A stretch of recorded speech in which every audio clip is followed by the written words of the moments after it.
बिस्मिल्लाहिर्रहमानिर्रहीम, अस्सलामुअलैकुम, सुबह खैर। आप देख रहे हैं एक्सप्रेसो, मैं हूं हिना। दिल उम्मीद है आज के दिन का अच्छा सा खूबसूरत सा आगाज़ आपने कर लिया होगा। अगर नहीं किया जनाब तो कर लीजिए। आज है जुम्मा और जुम्मे को कहा जाता है सैयदुल अय्याम। और आज के दिन एक रिमाइंडर आपको मैं ज़रूर देती हूँ, वो ये है कि कसरत से दरूद इब्राहिमी पढ़िएगा और जुम्मे की नमाज का खुसूसी तौर पर एहतमाम कीजिएगा। आज के दिन दुआएँ ज़रूर कबूल होती हैं, तो अपनी ख़ास दुआओं में पूरी उम्मत मुसलमान को याद रखिएगा। और जनाब अगर थोड़ी सी मौसम की आगाज़ में बात करें तो इस कदर प्लेजेंट वेदर चल रहा है मुल्क भर में, जो है वो बारिशों का सिलसिला तो जारी है। एक जो स्पेल आया हुआ है उसके तहत लाहौर का खुसूसी तौर पर अगर हम जिक्र करें, पंजाब का जिक्र करें तो कल रात भी हल्की हल्की बारिश हुई, आज सुबह के औकात में भी बारिश हुई और इस वक्त बड़ा खूबसूरत मौसम, बड़ा खुला खुला खिला खिला सा आसमान हमें दिखाई दे रहा है। कल और परसों भी बारिशों की प्रेडिक्शन है और 31 मार्च तक यानी कि बारिशें हो सकती हैं, महकमे मौसमियात की तरफ से बताया गया। यानी कि मार्च का महीना भी बड़ा बेहतर सा गुजर गया है। आगे चलकर गर्मी हम अप्रैल में एक्सपेक्ट करेंगे कि उस वक्त क्या होता है। और ये उम्मीद भी जाहिर की जा रही है कि कुछ एक और बारिशों का नया स्पेल जो है वो भी दाखिल होगा और उसके तहत भी जब बारिशें होंगी तो मौसम ऑटोमेटिकली बेहतर हो जाया करता है। अब ज़रा क्रिकेट के मौसम की बात कर लेते हैं। आगाज़ करते हैं गुफ्तगू का PSL 11 के शानदार इफ्तिताही मैच से, जहां दिफाई चैंपियन लाहौर कलंदर्स ने अपनी धाक बिठाते हुए नई शामिल होने वाली टीम हैदराबाद किंग्समैन को 69 रन से शिकस्त दे दी। लाहौर कलंदर्स की बैटिंग का आगाज़ ही जारहाना अंदाज में हुआ, जबकि फ़खर जमान और मोहम्मद नईम ने पावर प्ले में शानदार खेल पेश करते हुए टीम को मजबूत बुनियाद फराहम की। दोनों के दरमियान 8 ओवर्स में 84 रन की अहम शराकत कायम हुई, जिसने बड़े स्कोर की राह फिर हमवार कर दी। कलंदर्स ने मुकर्ररा 20 ओवर्स में 199 रन बनाकर हैदराबाद को 200 रन का हदफ दिया। एक मुश्किल टारगेट था। जवाब में हैदराबाद किंग्समैन का आगाज़ मायूस कुन रहा और इब्तदाई विकेटें जल्द गिरने के बायस जो टीम है वो प्रेशर का शिकार हमें दिखाई दी। जो कैप्टन है मानोस लेबशन, उन्होंने कुछ मज़ामत दिखाई, लेकिन दीगर जो बैटर्स हैं वो उनका अनफॉर्चुनेटली साथ नहीं दे सके और पूरी टीम 130 रन पर ही ढेर हो गई। मैच से कबल इफ्तिताही तकरीब भी खासी पुरजोश रही, जिसमें वज़ीर आला पंजाब मरियम नवाज़, PCB के चेयरमैन मोहसिन नकवी और दीगर जो हम शख्सियात हैं उन्होंने शिरकत की, जबकि लेजेंडरी क्रिकेटर वसीम अकरम ट्रॉफी मैदान में लेकर आए। अब अगर हम बात करें तो सवाल यहाँ पर ये उठता है कि क्या लाहौर कलंदर्स अपनी फतूहात का सिलसिला इसी तरह से बरकरार रख पाएगी, चूँकि आगाज़ बड़ा ज़बरदस्त हुआ है, और क्या हैदराबाद किंग्समैन कम बैक करेगी या नहीं कर पाएगी या मुश्किल होगा, कितना चैलेंजिंग होगा, इस सारी सूरत हाल पर हमने बात करनी है। हमें ज्वाइन कर चुके हैं सैयद मोहम्मद उवैस, स्पोर्ट्स तज्ज़ियाकार हैं। अस्सलाम वालेकुम उवैस, गुड मॉर्निंग, आप कैसे हैं? वालेकुम सलाम, कैसी हैं आप? ठीक हैं? गुज़िश्ता मुबारक आपको। खैर मुबारक, मैं बिल्कुल ठीक हूँ। मौसम का बताएं उवैस, आपके शहर का मौसम कैसा है? इस्लामाबाद में तो कल रात तक जो उनसा मौसम काफ़ी, क्योंकि बारिश उनसी हल्की फुल्की यहाँ पर होती रही है, अभी भी जैसे वही आंख मचोली जा रही है इस वक्त धूप और बादलों की, लेकिन आज से शायद एक्सपेक्टेड है बारिश का। मौसम खुद समझ में नहीं आ रही, क्योंकि जिस तरीके से आपको पता है इंटरवल्स में बारिशें लगी हुई हैं, मौसम अजीब सा है। बीमारियाँ भी ज़्यादातर आपको पता है, किसी को फ्लू इस वक्त लग रहा है, लोगों को डिफरेंट अजीब सा मौसम इस वक्त हुआ हुआ है। सही है। वैसे मुझे तो बड़ा खुशगवार लग रहा है, खुसूसी तौर पे लाहौर की बात करें। अच्छा, अब ज़रा क्रिकेट के मौसम की तरफ आ जाते हैं। PSL सीज़न 11 का पहला टाकरा कितना एक्साइटिंग था और क्या एक्सपेक्ट कर रहे थे आपके लाहौर कलंदर्स इसी तरह का आगाज़ करेगी? देखिए, अगर आप लाहौर की बात करते हैं, डिफेंडिंग चैंपियंस हैं और कल डिफेंडिंग चैंपियंस ने बताया भी, अगर आप उनके स्क्वाड की ब्रेकडाउन भी करें तो उनके पास हर चीज़ टिक होती है। आप सबसे पहले अगर आप उनकी रिटेंशंस की बात करें तो उन्हें उन्हीं प्लेयर्स को रिटेन किया जिन्होंने उनको टाइटल जितवा के दिया था। सिकंदर रजा सबसे बड़ा ट्रम्प कार्ड है। मुझे पता है राशिद खान भी कहीं ना कहीं वो चीज़ बीच में लेके आते रहे, लेकिन सिकंदर रजा आप बात कर लें, फ़खर की बात कर लें, हारिस रऊफ की बात कर लें, ये वो लड़के हैं जो कि ट्रम्प कार्ड इनके लिए रहे हैं। आप अगर थोड़ा सा ब्रेकडाउन भी लाहौर कलंदर का निकालते हैं, इनके पास बैटिंग ऑर्डर से लेके बॉलिंग तक मुस्तफ़ीज़ एक बड़ा तगड़ा इनके पास ऑप्शन मौजूद है। इसके अलावा बेंच लाइनअप पे आप देखें बहुत ज़्यादा अभी भी इनके पास ऐसे प्लेयर्स मौजूद हैं जो कि प्लेइंग 11 को आके नॉर्मली रिप्लेस कर सकते हैं। तो जिस तरीके की कल परफॉर्मेंस लाहौर कलंदर की नज़र आई थी, किंग्स 11 की थोड़ी सी बात मैं करना चाहूँ कि किंग्समैन एक टीम है जो कि ग्रेड 2 रेगुलर बेसिस पे खेलती है पाकिस्तान में, और ये बहुत ज़्यादा जो इनके लड़के इस वक्त डोमेस्टिक क्रिकेट की जो इन्होंने पिक किए हैं, जो कि फ्रीक्वेंटली किंग्समैन की तरफ से खेलते भी, हैदराबाद की तरफ से, चाहे वो US की बात हो चाहे यहाँ की बात हो, तो उनको इन विकेट्स का बहुत ज़बरदस्त बेहतर पता है। लेकिन जब कॉम्बिनेशन की आप बात करते हैं तो स्टिल मुझे कन्फ्यूजन इस सेंस में नजर आई कि बहुत ज़्यादा रिलायंस थी कि जो बड़े नाम ऑस्ट्रेलियन प्लेयर्स हैं शायद वो एक मोमेंटम जो उनसे हमें दे सकें, क्योंकि जब भी आपने PSL की बात करें, ख़ास करके टूर्नामेंट जीतने की बात करें, जब तक आपका एक लोकल टैलेंट परफॉर्म नहीं करेगा आप ये टूर्नामेंट नहीं जीत सकते, जो कि लाहौर कलंदर में आपको नज़र आता है। फ़खर ज़मान की आप बात करें, जिस तरीके के उन्होंने कल स्टार्ट दिया। नईम की बात मैं करूँ, वो जो एक होता है ना ट्रस्ट वर्दीनेस, आप कहते हो कि नईम लाहौर कलंदर का प्रोडक्ट है। इससे पहले पाकिस्तान शाहीन्स भी वो खेला था, जो पाकिस्तान शाहीन्स ने 23 का जो टूर्नामेंट है वो जीता था आई गेस। हाँ, हमने बांग्लादेश को शिकस्त दी थी के अंदर। उस टूर्नामेंट के अंदर आप नईम को देखो, फ्रीक्वेंटली वो फ्लॉप रहा है, सच उसकी इंप्रेसिव परफॉर्मेंस नहीं रही डोमेस्टिक स्ट्रक्चर के अंदर भी, लेकिन इनका अपना प्रोडक्ट है। उसने उसके ऊपर उन्होंने जो ट्रस्ट उसके ऊपर दिखाया, उसने कल डिलीवर भी किया, जो कल 30 शायद उसने किया था 19 गेंदों में। फिर आप थोड़ा सा मिडल ऑर्डर की अगर आप बात करें, सिकंदर रजा जो उनका एक कैमियो इनिंग्स है वो आपको नजर आई। हसीबुल्ला की बात करें, हसीब पे बहुत ज़्यादा बात होती है कि हसीबुल्ला कल को आने वाला फ्यूचर है पाकिस्तान का, चाहे वनडे की बात करें चाहे T20 की बात करें, तो बड़ी अच्छी परफॉर्मेंस आपको नजर आई। बॉलिंग यूनिट पे आप देख लें, Shaheen lead from the front तो आपको लाहौर कलंदर के लिए नजर आते हैं, not for the Pakistan team की बात करूं, लेकिन लाहौर कलंदर के लिए आपको शाहीन नजर आते हैं कि लीड फ्रॉम द फ्रंट वो कर रहे हैं। एक वो कैप्टन आपको नजर आते हैं जो कि जिस तरीके से चाहे प्रेस कॉन्फ्रेंस को उन्होंने हैंडल किया उस दिन, क्योंकि जो सवाल आपको याद हो बाबर आजमी से पूछा गया था पाकिस्तान टीम की परफॉर्मेंस पे, तो उसको वो सवाल भी बहुत ज़बरदस्त था और जवाब भी बहुत अच्छा था कि अभी PSL की बात करें, जब पाकिस्तान की बात आएगी तब हम बात करेंगे। तो वो जो एक कैप्टनशिप का जो आपको एक चीज़ नज़र आती है PSL में शाहीन की, तो वो डिफेंडिंग चैम्पियन है, उनके जेहन में होगा कि हमने किस तरीके से इसको लेके चलना है। वैसे हैदराबाद की बात करें तो टीम कॉम्बिनेशन मैंने पहले भी कहा है कि जब आप टीम ब्रेकडाउन देखते हैं, कल भी जो उन्होंने खिलाया है, साइम की बात कर लें आप, कुसाल परेरा की बात कर लें, ये वो प्लेयर्स हैं जो कि फ्रीक्वेंटली स्ट्रगल करते हुए नजर आपको आए थे। चाहे वर्ल्ड कप में आप देख लें, कुसाल परेरा की भी आज सच को इतनी ज़बरदस्त खास परफॉर्मेंस रही नहीं थी, बल्कि खबरें ये भी आ रही थी कि श्रीलंका क्रिकेट बोर्ड से शायद तीनों फॉर्मेट से उनको फारिग कर दिया जाए, क्योंकि आज सच परफॉर्मेंस नहीं है। आपने कल ओपनिंग डिपार्टमेंट भी चेंज किया, साइम के साथ आप उस्मान खान को लेके आए। उस्मान खान जितनी अभी तक क्रिकेट खेलते हुए आए हैं पाकिस्तान के लिए, आपको पता है वो फ्लक्चुएट ही होते रहे हैं, चाहे चौथे नंबर पे कर लें, कभी छठे पे बारी कर ली, सातवें पे कर ली। डोमेस्टिक में भी उनका तीसरे नंबर की बैटिंग है। लेबुशेन की बात करें, नो ऑस्ट्रेलियन माइंडसेट है, लेकिन वो टेस्ट क्रिकेटर ज़बरदस्त हैं, लेकिन ODI और T20 और ख़ास करके जब इन कंडीशंस की आप बात करते हैं सब कॉन्टिनेंट में, तो वो स्ट्रगल करते हुए नजर आते हैं। अच्छा, तो वैसे ठीक है, ये परफॉर्मेंस की हम इंडिविजुअल परफॉर्मेंस की भी बात कर रहे हैं। ओवरऑल आपको क्या लगता है कि किस तरीके से जो हैदराबाद किंग्स मैन हैं, अब उन्हें मज़ीद क्या करना चाहिए जो इवेंट में बाउंस बैक वो करे? कहाँ कहाँ कोताहियाँ उन्होंने की हैं जिन्हें इम्प्रूव करने की अब ज़रूरत है? देखिए, हैदराबाद मैंने कहा ना कि एक टीम ऐसी है जो पाकिस्तान डोमेस्टिक खेलती है, उनके पास रॉ टैलेंट तो काफ़ी मौजूद है, लेकिन जब आप इन कॉम्पिटिशन्स की बात करते हैं तो अभी भी अगर हैदराबाद की टीम अगर आप उठा के ऑन द पेपर भी देखें तो एज सच कोई स्ट्रॉन्ग पॉइंट्स आपको नज़र नहीं है, थोड़ा वीक लिंक नज़र ज़रूर आता है हैदराबाद के अंदर। मैंने कहा ना कि जो भी टीम रिलायंस ज़्यादा अपने ओवरसीज़ बड़े नामों पे करेगी, मैक्सवेल एक बहुत बड़ा नाम है जिन्होंने इनको सेकंड लेग में जाके ज्वाइन करना है, उन पे अगर आप हर पूरे टूर्नामेंट के अंदर रिलाई करेंगे, टूर्नामेंट हमें जितवा के दें, तो शायद आप नाइंसाफ़ी खुद भी उनके साथ करेंगे, क्योंकि जब तक आपका लोकल टैलेंट परफॉर्म नहीं करेगा आप एज सच को इम्प्रेसिव इसके अंदर परफॉर्मेंसेस नहीं दिखा सकते। कल भी आप अगर देखें तो मोहम्मद अली, क्योंकि इन्होंने पिक किया, अब उनको पेस बैटरी की बात करें, 3 में शायद उन्होंने कल 50 रन खाए हैं, तो दैट शोज़ के जो पेस बैटरी जब आपकी मौजूद है वह सच को इम्प्रेसिव नहीं है। जब आप मिडल ओवर्स में कर लें या जहां पर आपने डेथ ओवर्स की बात करते हैं, तो ये बहुत सी चीज़ें जिस पर अभी भी स्टिल हैदराबाद को काम करने की ज़रूरत है।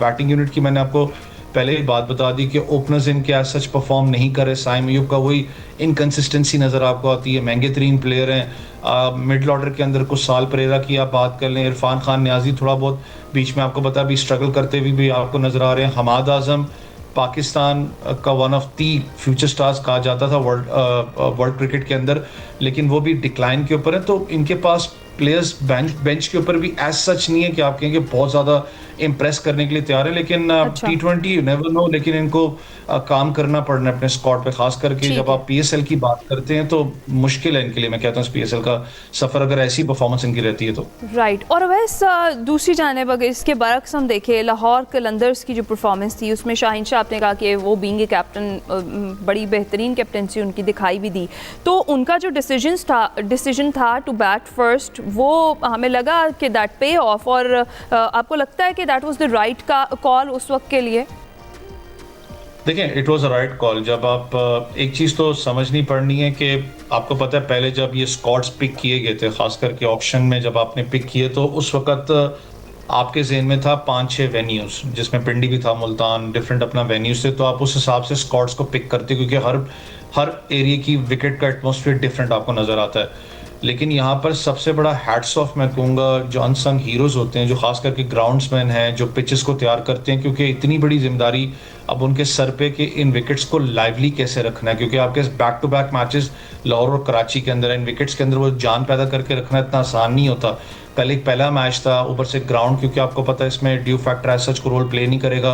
आप खुद भी बता रही थी कि वहाँ बारिश भी लगी हुई थी तो ओवरकास्ट कंडीशन भी थी, कल 20% शायद चांस भी था बारिश के अंदर, तो बॉलर्स को ये खास करके पेस बैटरी को इनिशियली बड़ा बड़ा एक सपोर्ट मिलता है इस विकेट के अंदर। फुल ऑफ रन्स है लाहौर कदाफी स्टेडियम की जब आप बात करते हैं, बॉल बड़ा ज़बरदस्त विकेट के अपना बैट के ऊपर आ रहा था जब आप लाहौर बैटिंग भी कर रहा था, तो ये टॉस जीत के पहले बैटिंग वाला फैसला ये राइट ऑन द स्पॉट था क्योंकि मुझे भी था कि जो भी टीम जीतेगी पहला मैच उनकी कोशिश होगी कि 180 190 के करीब अपना टोटल जो सा वो हम लोग यहाँ पर कर सकें और दूसरी टीम को अंडर प्रेशर लेके आए। लेकिन शाहीन की कप्तानी पे थोड़ी सी बात करना चाहूँगा। जितनी भी अभी तक लाहौर कलंदर के लिए कप्तानी देखी है उनको डेफिनेटली बैकअप तो है लाहौर कलंदर मैनेजमेंट से, आपको पता है उनको बैकअप भी है, उनको सपोर्ट भी है, वो लेके भी बहुत ज़बरदस्त अपना लाहौर कलंदर को लेके चलते हुए हैं क्योंकि उनके इर्द गिर्द जो सीनियर प्लेयर्स हैं वो बड़े तगड़े नाम मौजूद हैं जो कि बड़े काफ़ी अरसे से लाहौर के साथ कैरी ऑन कर रहे हैं। सिकंदर रज़ा की आप बात करें, फ़खर जमान की आप बात करें, वो लड़के जो सीनियर हैं ना जिनके साथ आप मशवरा भी लेते रहते हो। लेकिन जब थोड़ा सा नेगेटिव पॉइंट पे भी आप शाहीन की आ जाएं कि अब बहुत ज़्यादा रिलायंस उनको अपने ऊपर है कि मैं हूँ तो मैं बहुत कुछ कर सकता हूँ, जिसकी वजह से शायद कभी कभी जब प्रेशर मैचेस होते हैं उसमें बहुत से रन्स वो लीक भी कर देते हैं, अपने आप को वो बर्न आउट भी कर देते हैं। बॉलिंग यूनिट में बात कर रहा हूँ। उसके बाद जो इस पीएसएल के अंदर सबसे बड़ा जो प्रेशर है वो 3 कप्तानों पे है। आप रिजवान की बात करें, बाबर और शाहीन पे भी, क्योंकि शाहीन पे डिफेंडिंग चैंपियन है, लेकिन तीनों पे इसलिए मैं कहता हूँ प्रेशर है क्योंकि जो एक इनके ऊपर एक लगता रहा है कि क्या इनका फ्यूचर T20 में है या नहीं है। शाहीन की डिप है परफॉर्मेंस के अंदर, रिजवान बाबर का आपको पता है उन पर बहुत से सवालात उठते हैं, तो ये प्रेशर आपको अंदर से किल भी कर रहा होता है, सख्त भी कर रहा होता है कि मैंने यार अपने क्रिटिक्स को शेक करना है। तो ये मुश्किल ज़रूर है, लेकिन जैसे जैसे टूर्नामेंट आगे जाएगा तो पता लगेगा क्या सूरत हाल बनती है। लेकिन जिस टीम के पास अच्छे स्पिनर्स और खास करके वो बॉलर्स मौजूद हैं। तो कल आपको लगा कि लाहौर कलंदर्स को कहीं ना कहीं एक स्पिनर की कमी भी थोड़ी महसूस हुई? वैसे तो जो बॉलिंग थी वो ज़बरदस्त थी, जिस तरह से रोक के रखा हैदराबाद किंग्समैन को उन्होंने। देखिए, मुझे एज सच तो इतनी कल कमी महसूस नहीं है क्योंकि जिस तरीके की उनकी बॉलिंग यूनिट है उन्होंने रोक के रखा है। आगे जाके मैंने कहा ना टूर्नामेंट के अंदर बड़ा इंपॉर्टेंट होगा कि आपका स्पिन बॉलिंग, क्योंकि ये विकेट्स थकती जाएंगी तो वहां पर स्पिनर्स आपके बीच में आपको हेल्प आउट करते हैं। मैं आगे लेटर ऑन द टूर्नामेंट कर रहा हूँ, लेकिन जिस तरीके की बॉलिंग यूनिट का लाहौर कलंदर की थी, हारिस रऊफ वही आपको पता है एक पावर हाउस है लाहौर कलंदर के, मुस्तफीज को बीच में लेके आना बड़ा एक इम्पोर्टेंट अपना उनका फैक्टर था क्योंकि उनके जो 4 ओवर 19 रन और 1 खिलाड़ी और वो जो वेरिएशंस बीच में लेके आते हैं वो बड़ा एक चैलेंज है दूसरी टीम के लिए। तो बड़ा एक अच्छा कॉम्बिनेशन इनके पास मौजूद है। सिकंदर रज़ा आपको पता है जो in form of the life हैं। उबैद शाह थोड़ा सा मैं कहता हूँ कि he was very good yesterday, 4-27 2 खिलाड़ी उन्होंने आउट किए, लेकिन वो एक प्लेयर है जिसको थोड़ा सा मैं कहता हूँ स्टिल काम करने की जरूरत है, खास करके अपनी फील्डिंग के अंदर, क्योंकि कल फील्डिंग में बहुत ज्यादा फ्लॉपी कैचेस हुए हैं। तो बहुत सी चीजें स्टिल मैं कहता हूँ कि आगे जाके फिगर आउट होंगी, लेकिन इस वक्त अगर लाहौर की आप बात करें, खास करके बेंच की बात करें, बहुत तगड़ा स्क्वाड है, आसान नहीं होने वाला। इसी तगड़े स्क्वाड से ही बस मेरा सवाल ये है कि ओवरऑल पूरे पीएसएल में 8 टीमें हैं, आपको क्या लगता है कि सबसे तगड़ा स्क्वाड किसके पास है? और अगर आपको रेट करना हो 1 2 3 पे तो किस तरह से रेट करेंगे इन टीम्स को? देखिए, इस वक्त अर्ली ऑन है, आप इतनी जल्दी किसी को रेट नहीं कर सकेंगे। वैसे अगर आप तगड़े स्क्वाड्स की बात करें तो सबसे बड़ा मैंने कहा ना एक चैलेंज होता है कि मुझे पता है बहुत सी टीमों ने इस वक्त रिलाई किया हुआ है ऑस्ट्रेलियन प्लेयर्स के ऊपर, क्योंकि वो माइंडसेट जो लेके आते हैं, लेकिन ये wickets different as compare to वो सीना कंडीशंस, तो उनको अडॉप्ट करते हुए टाइम लगता है। लेकिन ऑस्ट्रेलियन मेंटालिटी है, वो बहुत जल्दी अडॉप्ट करते हैं और बहुत स्ट्रांग आपके ऊपर आते हैं। तो आगे जाके टूर्नामेंट में पता लगेगा कि कौन सी टीम क्या कॉम्बिनेशन के साथ चलती है, क्योंकि कॉम्बिनेशंस डिस्टर्ब भी हैं। मैंने कहा ना कि जिस कॉम्बिनेशन विकेट्स को आपने देख के बनाए थे वो टोटली अब चेंज हो चुका हुआ है। लेकिन इस वक्त अगर आप रेट करें तो जैसे लाहौर आपको बहुत अच्छी लगती है साइड, उसके अलावा अगर आप कराची किंग्स की बात करें, उन्होंने अच्छी मेहनत इस वक्त की हुई, स्क्वाड आपको बड़ा एक बैलेंस नजर आता है। रावलपिंडी की स्क्वाड की बात करें तो उनके पास वो फायर पावर भी बीच में मौजूद है, जो कि कंस्ट्रक्टेड इनिंग्स और यहाँ तक कि फायर पावर दिखा सकती है। बॉलिंग यूनिट उनका बड़ा अच्छा है। उसके बाद आप मुल्तान की बात करें, मुल्तान एक बड़ा अच्छा स्क्वाड आपको नजर आता है, लेकिन it's too early in the tournament to say कि कौन सी टीम को आप एक दो टीम पे रेट करें, क्योंकि स्टार्ट है टूर्नामेंट का। राइट। और कोयटा वर्सेस कराची है, ओवैस क्या लगता है किसका पलड़ा भारी रहने वाला है? ये भी टू अर्ली टू प्रेडिक्ट है, लेकिन स्टिल देखें, कोयटा हमेशा से मेरी दूसरी फेवरेट टीम रही है, क्योंकि हमेशा अगर पहले सीजन से अब तक की बात करें तो नाइंसाफी इस सेंस में होती रही कि इनका जो एक जेलअप स्क्वाड होता था, आपको याद हो इनिशियली वो टूट जाता था, जो विनिंग स्क्वाड कैरी करता था, जिसके से टूर्नामेंट्स ज़्यादातर जीत नहीं सके। लेकिन इन दोनों को अगर मैं कंपेयर करूं इस वक्त, तो कराची आपको ऑन द पेपर इस वक्त जो स्क्वाड आप देखो बहुत अच्छा लगता है, क्योंकि वार्नर जिस तरह की कप्तानी कर रहे हैं, उसके अलावा अब्बास अफरीदी एक बड़ा अच्छा टैलेंट है, जिसमें हम बात भी कर रहे थे कि T20 से भाई किस लिए उसको बाहर किया हुआ है। सलमान अली आगा खुद कप्तान पाकिस्तान टीम के इनके अंदर मौजूद हैं। आकिब इलियास एक बहुत अच्छा टैलेंट है। आजम खान, बहुत से इनके पास ऐसे, एहसानुल्लाह को आपको पता है वापस आ रहे हैं प्रैक्टिस मैच के अंदर, वो बहुत तगड़े थे। तो इनके पास एक स्क्वाड बड़ा अच्छा ऑन द पेपर मौजूद है। लेकिन फिर वही बात है, जो भी आज टॉस जीतेगी टीम उसकी कोशिश होगी पहले बैटिंग करने की और फुल एग्रेसिव चार्ज करने की, क्योंकि मैं खुद एक चीज़ चाहता था इस PSL के अंदर के एटलीस्ट जो स्ट्राइक रेट वाला मामला, जिस पे हम भी लत लगाते हैं, सबने लगाई कि जो स्ट्राइक रेट वाला मामला चल रहा है। पाकिस्तान क्रिकेट बोर्ड जहाँ पर बेस्ट बैट्समैन, बेस्ट बॉलर वगैरह का अवार्ड अनाउंस करता है, फेयर प्ले का अवार्ड अनाउंस करता है, आई गेस एक स्ट्राइक रेट वाला भी अनाउंस होना चाहिए था, ताकि आप उस चीज़ को मेजर कर सकते कि कौन सा लड़का फ्रीक्वेंटली स्ट्राइक रेट को टच कर रहा है, तो उसका भी एक अवार्ड होता, ताकि वो थोड़ा सा ना एक कॉन्फिडेंस पैदा करता है, खास करके आपके यंगस्टर्स में। तो देखने वाली बात है। लेकिन फॉर मी टुडे अगर बात करें तो I guess Karachi 51 and Quetta 49। Right, thank you so much. Syed Mohammad Uwais हमारे साथ मौजूद थे। PSL सीजन 11 का पहला टाकरा हुआ, उस पर हम बात कर रहे थे। लेट्स सी आज टीमों की क्या परफॉर्मेंस होती है। अभी हम जाएंगे छोटी सी ब्रेक पर।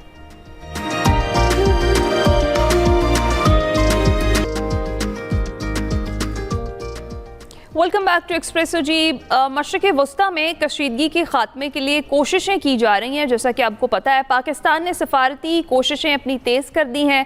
आला सियासी और अस्करी क़यादत के जो राबते हैं वो जारी हैं। इस वक्त तमाम नज़रें अगर हम कहें कि पाकिस्तान पर लगी हुई हैं तो ये दुरुस्त होगा कहना। पाकिस्तान अब मशरक़ वस्ता में मेज़बानी जो करा रहा है मुज़ाकरात की, उसके लिए तैयार है। उधर अमरीकी सदर डोनाल्ड ट्रंप का ये कहना है कि ईरान के साथ मुज़ाकरात मस्बत अंदाज में जारी हैं। ईरानी जो तवानाई तंसीबात हैं उस पर हमले रोकने में 10 दिन की तौसीह कर दी है। एक तकरीब से खिताब में उन्होंने कहा कि 6 अप्रैल तक हमले नहीं होंगे। ये इक़दामात ईरान हुकूमत की दरख्वास्त पर कर रहा हूँ। इससे पहले उन्होंने 5 रोज़ तक हमले रोकने की जो बात थी वो की थी। दूसरी जानिब अमरीकी सदर के नुमाइंदा खुसूसी बराए मशरक़ वस्ता स्टीव विटकॉफ ने कहा है कि पाकिस्तान के सफारती चैनल से ईरान से मुज़ाकरात कर रहे हैं और 15 नुकाती तजावीज़ पाकिस्तान के ज़रिए ही ईरान को दी हैं। इस सारी सिचुएशन पर बात करनी है हमने जी, और बात करने के लिए हमें ज्वाइन कर चुके हैं मंसूर जाफ़र साहब, माहिर मशरक़ वस्ता उमूर हैं। अस्सलाम वालेकुम मंसूर जाफ़र साहब, गुड मॉर्निंग सर। सबसे पहले ये जो सिचुएशन बनी हुई है इसकी हम बात कर रहे हैं, जिसमें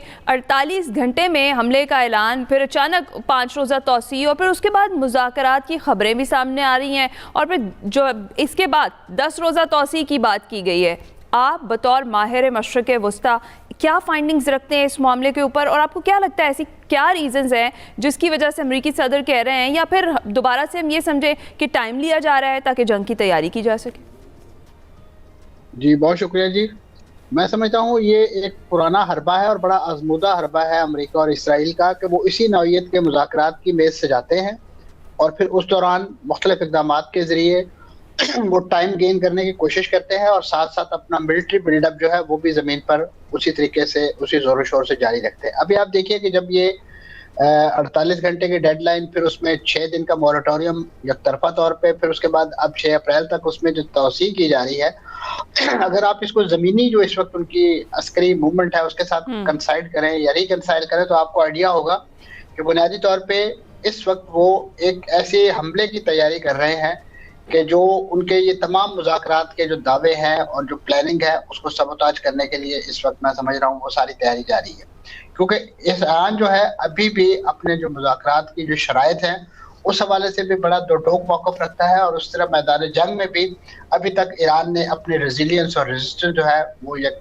मुकम्मल तौर पर शो की है।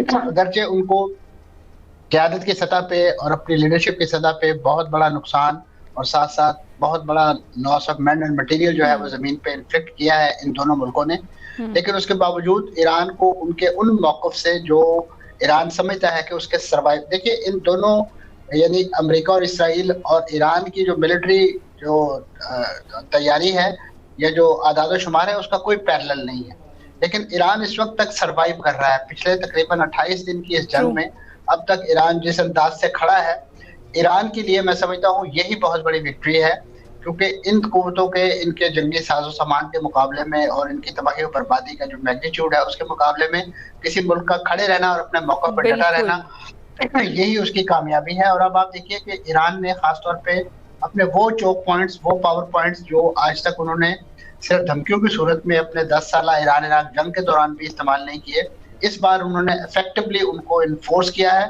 तो पूरी दुनिया बशमूल खत्ते के ममालिक उनकी चीखें निकल गई हैं और उनकी इकोनॉमिक्स और उनकी स्टॉक मार्केट्स और उनकी पूरी सप्लाई चेन जो है वो इस वक्त स्टैंड स्टिल पर आ चुकी है। और इस वक्त अमेरिका को समझ नहीं आ रहा कि वो किस तरीके से उस आबनाए हुर्मुज़ को खुलाए और कब। अगर आप जिस प्रेस कॉन्फ्रेंस का हवाला दे रही थी तो उसमें डोनाल्ड ट्रंप साहब की अगर आप फेस रीडिंग करें तो वो जिस तरीके से वहां पे लोगों को, मैं तो ये कहूँगा, पागल बनाने की कोशिश कर रहे थे। उनको कह रहे थे कि हमें ईरान ने गिफ्ट दिया है, वो गिफ्ट क्या दिया है, उन्होंने 10 जहाजों को गुजरने की इजाजत दी है, और वो भी एक सॉलिडारिटी का मजहर था कि पाकिस्तानी परचम बरदार वो जहाज थे जिनको वहां से गुजरने दिया गया। उसमें ना तो डोनाल्ड ट्रंप साहब की किसी डिप्लोमेसी का अमल दखल है और ना ही उनके किसी डरावे और धमकावे का दखल है।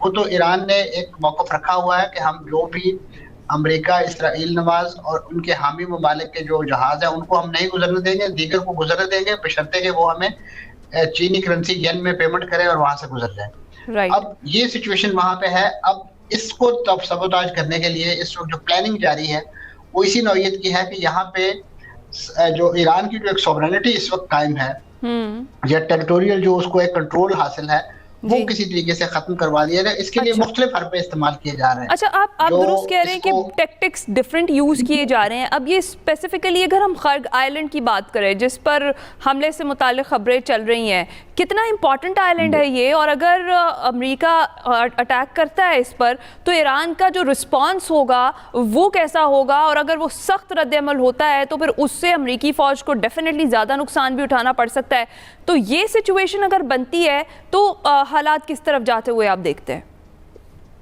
देखिए, जहाँ तक खर्ग हमले की प्लानिंग है, ईरान अमेरिका की बड़ी ख्वाहिश है कि वो किसी तरीके से इससे बेसिकली ये ट्रेजर आइलैंड कहलाता है ऐलान का, क्योंकि यहाँ से तेल की तकरीबन 80% तरसील और उसकी स्टोरेज और उसको रिफाइन करने की जो सहूलियात मौजूद हैं। और कुछ इतलात ये भी हैं कि यहाँ पे जो ज़ेरे ज़मीन उनके पास जो ड्रोन्स बनाने के जो मुख्तलिफ फैक्ट्रीज हैं या जो मुख्तलिफ इंस्टॉलेशन है वो भी यहाँ पे मौजूद हैं। अब ये एक 7 किलोमीटर का, तकरीबन 6 बाई 7 किलोमीटर का एक जजीरा है जिसमें मोस्टली मिलिट्री इंस्टॉलेशन हैं जो ईरान पहले कहता है कि हमने तबाह की हैं। तकरीबन 20,000 की यहाँ आबादी है। तो अब ऐसा जजीरा जहाँ पे अगर वो अपने 4,000 मरीन्स उतारते हैं वो बड़ी सक्सेसफुली उतार लेंगे, क्योंकि उनके पास जो साजो सामान है, जो लॉजिस्टिक्स है वो उतार, लेकिन वहाँ वो सस्टेन कैसे करेंगे, सबसे बड़ा इशू ये है। फौज उतारना बहुत आसान होता है, उसको वहाँ कायम रखना और एक इंतहाई कार्यदारद है। और अमेरिका को शायद बूट्स ऑन ग्राउंड उतारने का जो तजर्बा इराक में हुआ है, अफगानिस्तान में हुआ है, उसके बाद मुझे पूरा यकीन है कि वो इस नौयत की हमाकत यहाँ ईरान के इस जजीरे पे नहीं करेंगे। अच्छा, लेकिन इस वक्त अगर आप वो सवाल के अगर ये हमला होता है तो ईरान क्या करेगा, तो ईरान ने तो इस बारे में पहले ही आगाह कर रखा है कि हम इस वक्त टिट फॉर टैट करेंगे। अगर आप हमारी न्यूक्लियर इंस्टॉलेशन को हिट करेंगे तो हम आपके जो हमसाया ममालिक जो खित्ते के ममालिक हैं उनके डीसैलिनेशन प्लांट्स को हिट करेंगे। आप हमारे बिजली के ग्रिड हिट करेंगे तो हम उनके उन्हीं ग्रिड्स को हिट करेंगे, क्योंकि ईरान का पूरा ग्रिड सिस्टम जो है वो डिसइंटीग्रेटेड है, आपस में जुड़ा हुआ नहीं है। तकरीबन 300-400 ग्रिड्स इस वक्त ईरान के अंदर काम कर रहे हैं। अगर वो उनको एक एक के बीच कर में तबाह करता है तो कई दिन लगेंगे, जबकि यूएई, सऊदी अरब, इनके ग्रिड्स आपस में इंटीग्रेटेड है। अगर किसी एक ग्रिड को भी ऑफ कर दिया जाता है, वो नाकारा कर दिया जाता है, तो उसका पूरा रिपल डाउन इफेक्ट जो है पूरे ग्रिड्स पर होगा, पूरा मुल्क जो है तारीकी में डूब जाएगा। और आपके इल्म में है कि इस वक्त ये जो सहरा के अंदर ये जो जन्नतें बसाई गई हैं, छोटे छोटे घरोंदे जो अरब किंगडम, शेखडम, उनका तो सबसे बड़ी लाइफलाइन ही ये है, बिजली है और पावर सप्लाई है। उनका तो पानी 2-3 दिन से ज्यादा वो स्टोर नहीं कर सकते हैं। तो ऐसी सूरत में बड़ी गंभीर सिचुएशन, लेकिन अब भी मैं समझता हूँ खित्ते के कुछ ममालिक ऐसे हैं कि जो ऐलानात तो बड़े करते हैं क्योंकि उनके इसराइल से ताल्लुकात हैं। इस वक्त यूएई इस बात पे बिल्कुल मुसर है और एक लॉजिस्टिक सपोर्ट दे रहा है इसराइल और अमेरिका को, कि वो उसके 3 जज़ायर हैं, तनब कुबरा और तनब सोहरा और एक और जजीरा है, वो छोटे छोटे जजीरे हैं, वो इस वक्त ईरान की कस्टडी में है। तो वहां पर अमेरिकी फौज को उतारने की बातें हो रही हैं और उसमें यूएई पूरी लॉजिस्टिक सपोर्ट और पूरा एक लिहाज से अपना जो नेवल पैराफ्री है वो अमेरिकी मरीन्स के डिस्पोजल पे देने जा रहा है। तो अब आप सोच सकते हैं कि ऐसे में इन हमसाया ममालिक को ईरान लेजिटिमेट टारगेट ना समझे तो क्या समझे, क्योंकि वो तो एक जंग में शरीक है। अच्छा मंसूर साहब, इन दी एंड जिस तरीके से मीडिएशन की कोशिशें की जा रही हैं, खुसूसी तौर पर let's talk about Pakistan role, जिस तरीके से पाकिस्तान ने सफारती महाज पर जो कोशिशें हैं वो तेज़ कर दी हैं इस वक्त, अगर हम कहें कि तमाम नज़रें पाकिस्तान पर लगी हुई हैं तो वो कहना भी दुरुस्त होगा। इस रोल को आप कैसे देखते हैं और इस रोल से क्या ये जो जंगबंदी है, जो आर्जी जंगबंदी है, ये कहीं ना कहीं मुस्तकिल सीज़ फायर में तब्दील हो सकती है? जी, मैं समझता हूँ पाकिस्तान के लिए तो ये बड़ी एक, जिसे कहना चाहिए, एक ओपनिंग है इंटरनेशनल डिप्लोमेसी के अंदर और सफारतकारी के हवाले से और सालिसी के मैदान में। लेकिन क्योंकि ये बड़ा ही कॉम्प्लेक्स किस्म का एजेंडा है और इसमें खास तौर पे हर फरीक जो है वो एक बड़ी मैक्सिमम पोजीशन जो है वो उस पर खड़ा है, ईरान भी, अमेरिका भी और इसराइल भी, और उसके साथ साथ जो इस पूरे प्रोसेस को फैसिलिटेट करने वाले लोग हैं वो भी अभी तक, जैसे मैंने आपको यूएई का इशारा किया, तो वो अभी भी इस पूरे प्रोसेस को टॉर्पीडो करने के लिए पूरी तरह अमेरिका और इसराइल का साथ दे रहे हैं। ऐसे में पाकिस्तान के लिए बड़ी एक टाइट रोप है जिसके पाकिस्तान को चलना होगा, और खासतौर पे सऊदी अरब और ईरान के साथ जो पाकिस्तान के ताल्लुकात हैं उनको कैसे बैलेंस रखना है। फिर इसी तरीके से अमेरिका जो इस वक्त तक तो हमारे बड़े रोज बलाएं लेता है और हमारे आर्मी सरबराह से लेके हमारे वजीर आजम उनके 3-3, 4-4 बार उसकी भी वैसे गारंटी नहीं ली जा सकती। आप दुरुस्त फरमा रहे हैं मंसूर जाफर साहब, आपका बहुत बहुत शुक्रिया। जिस तरीके से हम ईरान के साथ मुज़ाकरात जो हैं वो मस्बत समत में जारी हैं, उस हवाले से हम बात कर रहे थे। जो हालिया कशीदगी चल रही है, जो सीज़ फायर हुआ है, ये परमानेंट सीज़ फायर हो सकता है नहीं, इस पर हम बात कर रहे थे। अभी हम ब्रेक पर जाएंगे।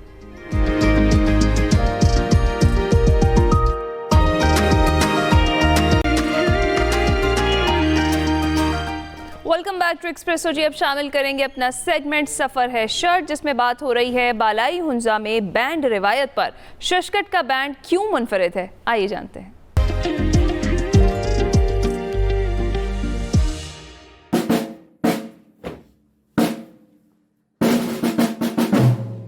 अस्सलाम वालेकुम नाज़रीन, मैं हूं वकार अहमद और आप देख रहे हैं सफ़र है शर्त। और ये जो आपको आवाज़ आ रही है, मैं इस आवाज़ के पास आपको लेके जाना चाहता हूँ। ये शशकट है और शशकट, पसू या गुलमित, ये वो तमाम जगह हैं जहाँ पे आपको अगर कोई बैंड की या इससे रिलेटेड मौसीकी की आवाज़ आए तो यकीनन उसका आप पीछा करें और उसके बाद देखेंगे वहाँ क्या हो रहा है। इस वक्त ये देखिए यहाँ पे किस चीज़ की तरबियत हो रही है, मैं आपको बताता हूँ। प्लीज़, आप क्या कर रहे थे?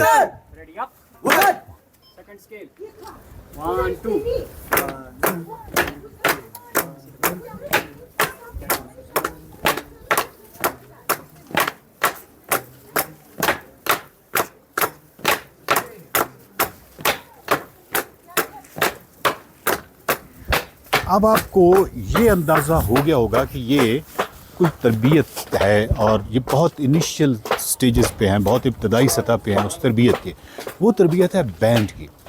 यहाँ पे एक स्कूल है शशकट में, हम उस स्कूल में जाएंगे और एक्चुअली उन बच्चों को परफॉर्म करता देखेंगे जो इस इब्तदाई तरबियत के मरहले से निकल के इस वक्त बैंड की अगले मरहले में यानी मैच्योर लेवल पे हैं और वहाँ पे वो बैंड की जो परफॉर्मेंस है वो कर रहे हैं। ये स्कूल है और बज़ाहिरन ये एक छोटा सा जगह है, लेकिन किसी भी हवाले से ये बहुत बड़ी जगह है।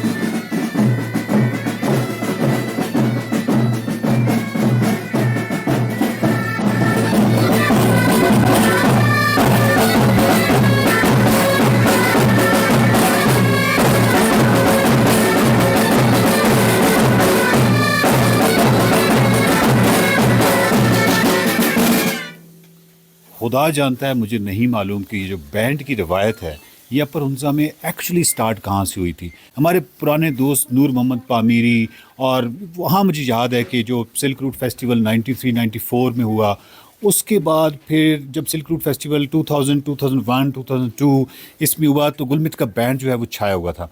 फिर उसके बाद पशु बैंड भी आया, और पशु बैंड स्कूल बहुत ही खूबसूरत, हमने एक दफ़ा एक्सप्रेसो में आपको दिखाया भी था। उसके बाद फिर जो शिशकट बैंड आया, और शिशकट बैंड ने तो बिल्कुल ही कमाल रवायत कायम की कि उसमें जो बच्चियां हैं उन्होंने भी पार्टिसिपेट किया। अब ये को बैंड है, यानी इसमें लड़कियां और लड़के जो हैं वो परफॉर्म करते हैं। हर अहम फेस्टिवल पे अपर हुंज़ा में बैंड जो है वो बहुत ही अहम रवायत रही है, और जितने भी बड़े इवेंट्स होते हैं पोलो ग्राउंड गुलमित में, वहाँ पे जो अहम तरीन चीज़ है जो कि तमाम फॉरनर्स को भी अट्रैक्ट करती है वो बैंड है। और वो एक्चुअली बच्चे हैं, उसमें जो बच्चे परफॉर्म कर रहे होते हैं, और ये जो बच्चे जिन स्कूल्स में सीखते हैं, अब कमाल चीज़ है, एक कमाल ज़बरदस्त किस्म का तजुर्बा होता है। स्पेशली ये तो एक स्कूल है और स्कूल के अंदर हम हैं, इस वक्त लाइट कम है, लेकिन जब आप इनको किसी इवेंट पे, किसी ऐसी तकरीब में इनको देखते हैं, जिस तरह ये लाइन इस तरह बना के आ रहे होते हैं, जिस तरह एक डिसिप्लिन होता है, एक सिंक्रोनाइजेशन होती है, और आप हैरत ज़दा हो जाते हैं कि बड़े लोग तो चलो अपनी जगह पे एक लर्निंग और उस तरह सीख सकते हैं, एक छोटे बच्चे जो हैं एक स्टेप भी उनका ऊपर नीचे नहीं होता, और जिस तरीके से वो बजाते हैं बैंड वो कमाल चीज़ होती है।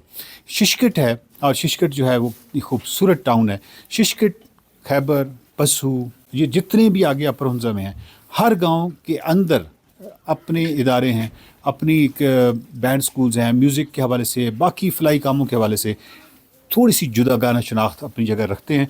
लेकिन आप जब ऐसा टूरिस्ट आते हैं तो डेफिनेटली आपको ये सारी जगह एक जैसी नज़र आती हैं, तमाम वक्की पीपल हैं, और बहुत तालीम याफ्ता, बहुत ही धीमे लहजे में बात करने वाले, और धीमे लहजे के अलावा म्यूज़िक की ज़ुबान जो है वो सबसे अच्छी ये समझते हैं, और उस ज़ुबान में सबसे अच्छी ये बात करते हैं। मेरा ख़्याल है कि ये जो बैंड स्कूल है, इसमें जो बच्चे हैं, इनकी यह गुफ्तगू सुनिए जो कि ये बज़रिया म्यूज़िक कर रहे हैं, और देखिए कि यहाँ पे म्यूज़िक जो है उसने कितना एक इनकलाब बर्पा किया है इनकी क्रिएटिविटी के अंदर। जब आप देखते हैं इनके होटल्स, रेस्टोरेंट, इनके घरों में हर तरफ क्रिएटिविटी देखते हैं, तख्लीकी इनके अंदर एक सलाहियत देखते हैं, उसके पीछे मौसीकी का बहुत ही अहम किरदार है। तो इनकी ज़रा ज़ुबान सुनिए प्लीज़।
ब्यूटीफुल। मैं कोई ज़्यादा गारंटी या कोई ज़मानत तो कोई इंसान किसी आने वाले फ़र्द के हवाले से, उसकी ज़िंदगी के हवाले से नहीं दे सकता, लेकिन कुछ साइंसी हवाले से, कुछ साइकोलॉजी के हवाले से, इन चीज़ों के हवाले से कहीं ना कहीं आप इस तरह ज़मानत दे सकते हैं कि इस बच्चे के हवाले से मैं ज़मानत दे सकता हूँ कि जी मौसीकी जो इसके अंदर इस वक्त मतलब जगह बना चुकी है और ये मौसीकी को समझता है, ये कायनात के रिदम को भी समझेगा, इस कायनात की म्यूज़िक है उसको भी समझेगा। और जब ये बड़ा होगा तो ये इस बात की ज़मानत है कि इसके अंदर किसी तर्ज़ की भी शिद्दत पसंदी वो किसी भी नौयत की हो सकती है, वो इसके अंदर जड़ नहीं पकड़ सकती। क्यों? क्योंकि इनिशियल इसका जो इब्तिदा है वो ही इसके अंदर मौसीकी एक तवाज़ुन से हो रही है। वो तवाज़ुन जो है इसको इसकी पूरी ज़िंदगी को मुतवाज़न रखेगा। और ये वो खूबसूरती है जो कभी आप यहाँ पे आएँ और आप यहाँ पे आएँ तो यकीन कीजिए कि ये जितनी भी कम्युनिटी है ये सारी वेलकमिंग है। आप जब फैमिली थोड़ा सा हेजिटेशन होती है जब लोग अकेले उस तरह होते हैं या जिस तरह हम जिनको कहते हैं ना कि मतलब अगर सिर्फ बॉयज़ हैं, अदरवाइज़ जब फैमिलीज़ आती हैं तो ये बहुत ज़्यादा वेलकमिंग होते हैं।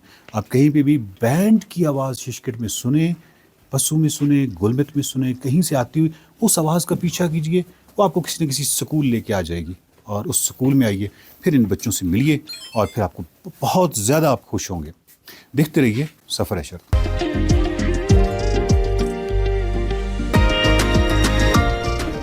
Welcome back to Expresso. War situation की हमने बात की, लेकिन उस वॉर सिचुएशन से जो एनर्जी क्राइसिस, इकोनॉमिक क्राइसिस पैदा हो रहे हैं उस पर अब बात करते हैं। जो ईरान अमेरिका जंगबंदी थी जो कि आर्जी तौर पर 5 रोज़ा थी और उसके बाद फिर उसमें 10 दिन की तोसी की गई है, उसके बाद से आलमी मार्केट जो है उसमें हम देखते हैं कि जो ऑयल प्राइसेस हैं उनमें फ्लक्चुएशन जारी है, उतार चढ़ाव का सिलसिला जारी है। कभी $100 ऊपर और कभी $100 फी बैरल नीचे कीमत आ जाती है। ऐसे में इस सिचुएशन में जो तेल के सौदे हैं उनकी ख़रीदारी में हुकूमतों को फ़ैसला करना बड़ा टफ हो गया है कि कितना ऑयल जो है वो ख़रीदा जाए और कितना ना ख़रीदा जाए। उधर वफाकी हुकूमत ने मुल्की मालियाती ज़रूरियात के पेश नज़र वफाकी जो तरक्याती बजट है उसमें 100 अरब रुपए की बड़ी कटौती का फ़ैसला कर लिया है। इसके साथ साथ हुकूमत अवाम को कोटे के मुताबिक पेट्रोल देने का फ़ैसला अब कर लिया है कि एक ऐप तैयार की जाएगी और उसके थ्रू जितना एक दिन का कोटा बनता है या एक गाड़ी का कोटा बनता है उसको उतना ही फ्यूल जो है वो दिया जाएगा। इस सारी सिचुएशन पर हमने बात करनी है। बात करने के लिए इंतहाई पर्टिनेंट गेस्ट हमारे साथ मौजूद हैं। शहबाज राणा साहब हमें ज्वाइन कर चुके हैं, हमारे मौशियात हैं। अस्सलाम वालेकुम शहबाज राणा साहब, गुड मॉर्निंग, आप कैसे हैं?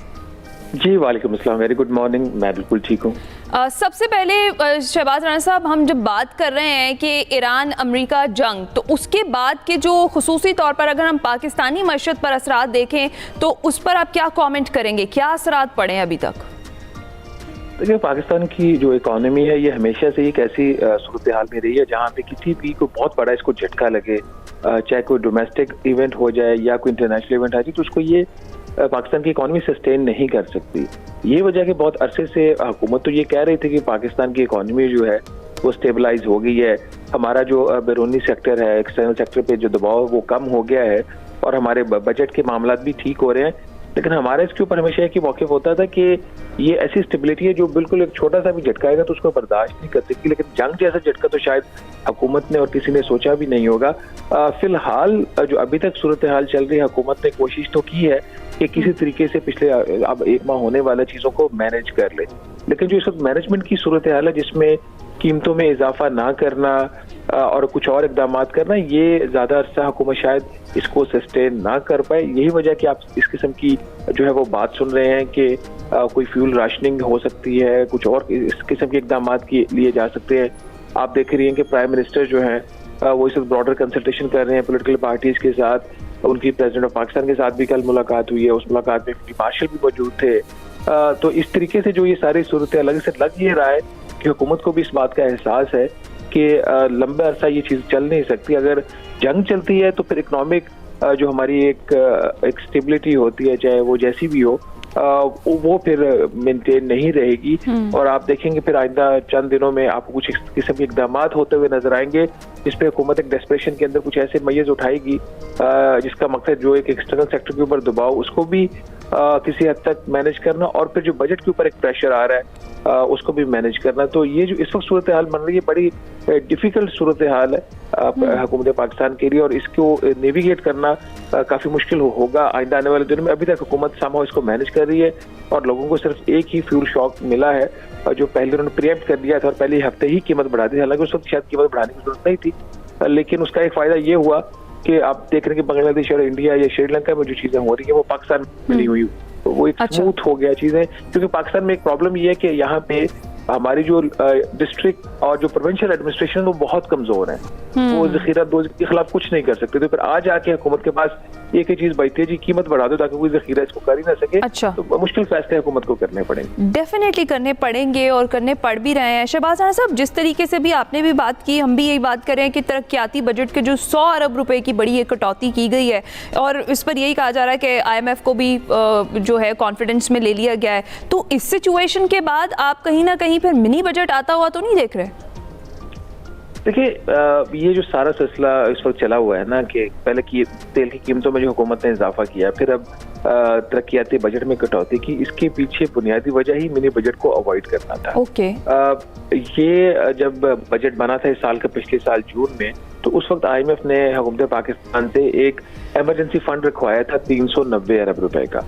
उस फंड का मकसद ही यही था कि खुदा न खास्ता कोई अर्थक्वेक आ जाए, कोई सैलाब आ जाए या कोई अनफोर्सीन इवेंट जैसी ये जंग हो गई है, तो इसमें से अगर पाकिस्तान को जरूरत हो पैसों की तो वहां से हुकूमत पैसा निकाल के इस्तेमाल कर सकती है।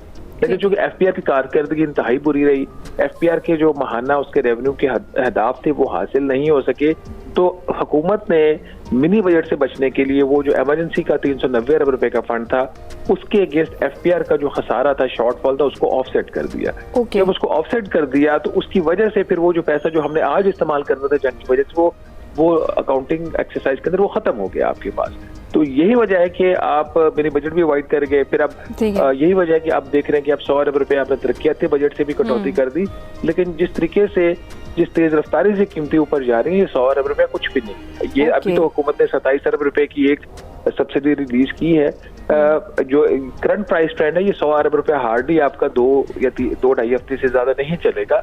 तो हुकूमत में भी आप देखेंगे इन चंद दिनों में वो उनको कुछ इस किस्म के फैसले करने पड़े, या तो उनको फर्दर कटौती करनी पड़ेगी PSDB के ऊपर, या उनको फिर कीमतें बढ़ानी पड़ेंगी, या जो इस वक्त पेट्रोलियम मसनूआत के ऊपर जो टैक्स है उसको कम करना पड़ेगा, बढ़ाना नहीं पड़ेगा। अगर ये इस किस्म की बढ़ाने की तरफ जाते हैं तो प्राइसिंग फिर इस हद तक हो जाएगी डिस्टॉर्टेड कि वो लोगों के लिए फिर बिल्कुल अफोर्डेबल नहीं होगा। और खास तौर पर ऐसे वक्त में जब मुल्क के अंदर कुछ दिनों में गंदम की जो कटाई है वो शुरू होने वाली है और ज़राअत के अंदर जो डीजल का इस्तेमाल है वो बहुत ज्यादा होता है। तो ऐसे में हुकूमत क्या डीजल की कीमत 500 रुपए फी लीटर, ये जो भी इंटरनेशनल मार्केट के मुताबिक बनती है ले जाएगी, ये फिर हुकूमत के लिए बहुत बड़ा चैलेंज होगा।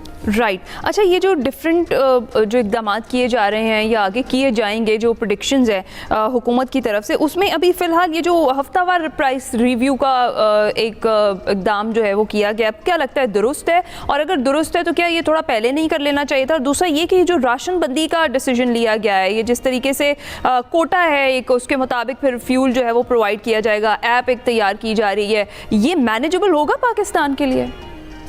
कि हफ्तावार बुनियाद के ऊपर जो हुकूमत ने फैसला किया था वो बर वक्त फैसला किया था। जैसे ही आपने देखा कि 28 फरवरी को जंग शुरू हुई तो 6 मार्च को गालबन उन्होंने इसको वीकली प्राइस डिटर्मिनेशन के ऊपर लेके गए, तो ये बिल्कुल ठीक फैसला था। अगर हुकूमत उसमें 15 दिन का इंतजार करती तो फिर इतना ज्यादा प्राइस बिल्डअप हो जाता, यकदम जो कीमत बढ़ाना पड़ती या फिर सब्सिडी जाती, वो हुकूमत के लिए मुश्किल होता है उसको मैनेज करना।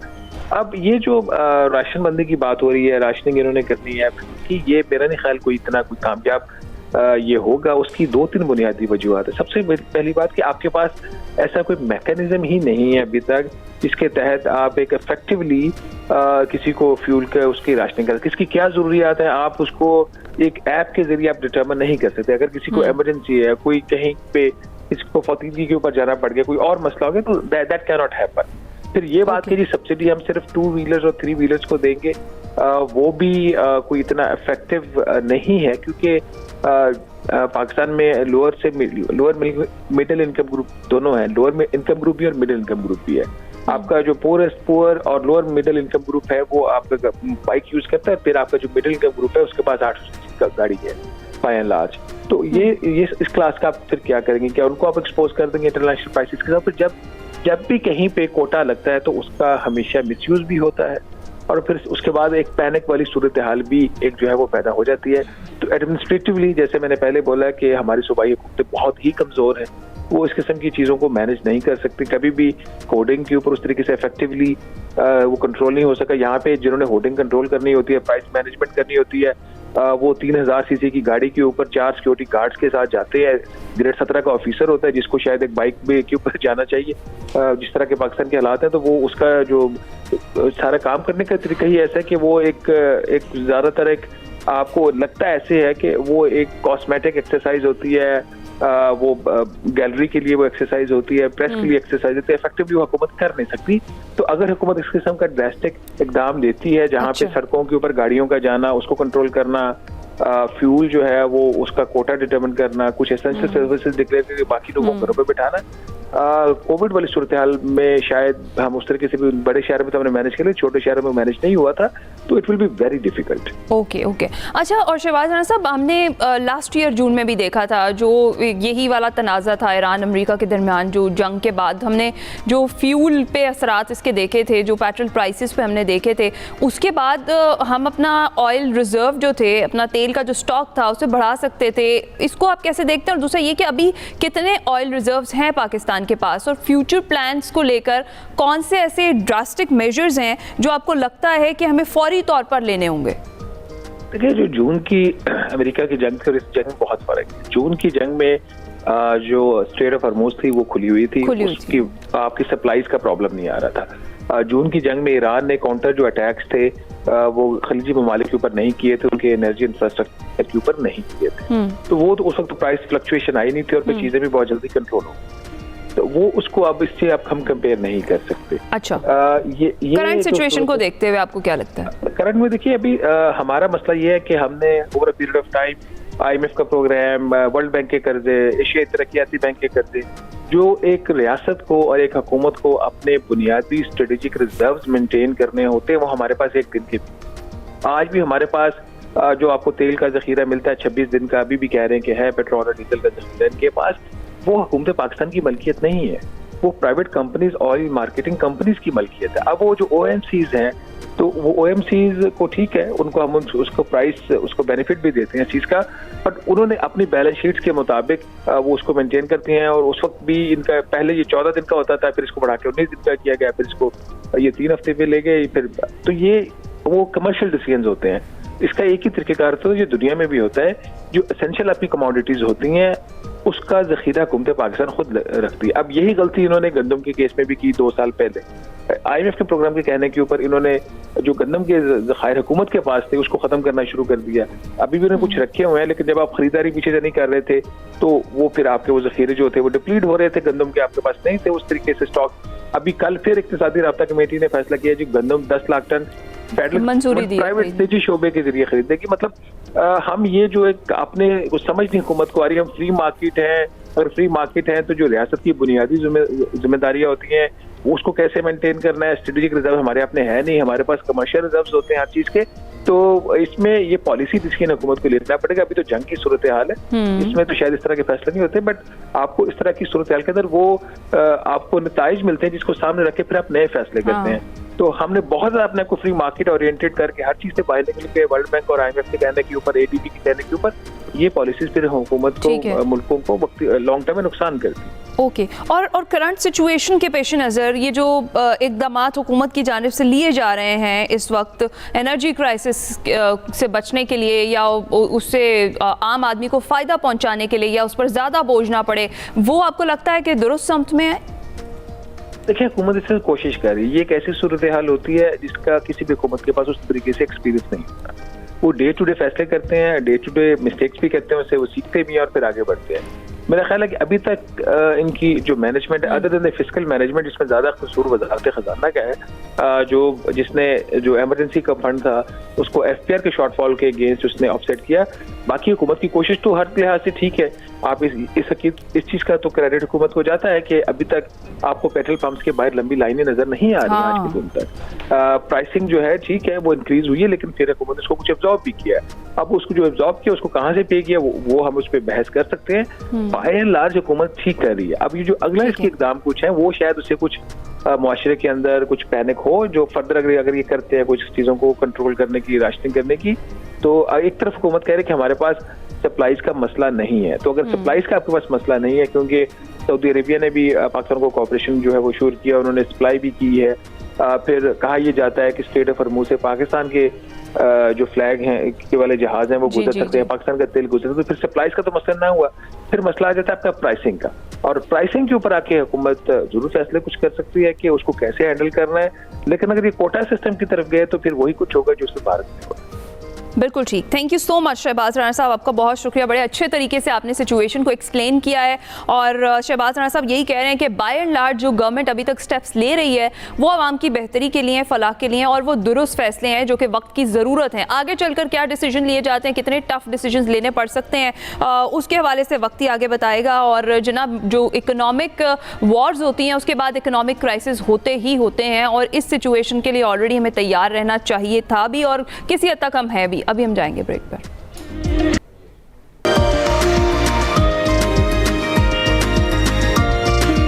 वेलकम बैक टू एक्सप्रेसो जी। अब हम आपकी मुलाकात करवाएंगे गुजरावाला से ताल्लुक़ रखने वाली एक इंतहाई टैलेंटेड एथलीट हरम रेहान से, जो आज पाकिस्तान का फ़ख्र बन चुकी हैं। सिर्फ 17 साल की उम्र में उन्होंने वो कारनामा सर अंजाम दिया जिसके लिए गैर मामूली सलाहियत दरकार होती है।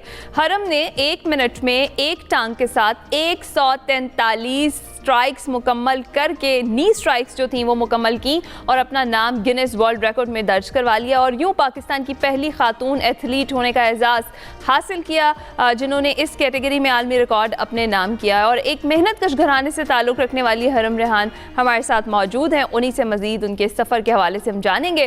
अस्सलाम वालेकुम हरम, गुड मॉर्निंग, आप कैसी हैं? वालेकुम सलाम, अल्हम्दुलिल्लाह। हरम, सबसे पहले तो जी कंग्रेचुलेशंस, सिर्फ 17 साल की उम्र में इतना बड़ा रिकॉर्ड आपने अपने नाम कर लिया है। मुझे बताएं कि महसूस कैसा कर रही हैं? Thank you so much. अल्हम्दुलिल्लाह मुझे बहुत अच्छा फील हो रहा है। I am feeling truly blessed and मैं थैंकफुल हूँ सबसे पहले अल्लाह की कि जिन्होंने मुझे मेरी मेहनत का सिला दिया है, और अल्हम्दुलिल्लाह मैंने इस रिकॉर्ड को अचीव किया। ज़बरदस्त, और हमें बड़ा फ़ख्र है जी आप पर कि इतनी छोटी सी उम्र में आपने ये रिकॉर्ड बना लिया है। मुझे ये बताएं हरम कि आप पढ़ती हैं, किस क्लास में पढ़ती हैं, कहाँ पढ़ाई मुकम्मल कर रही हैं अपनी? जी मैं government graduate college for women satellite town की स्टूडेंट हूँ, और मैं ICS पार्ट 2 की स्टूडेंट हूँ।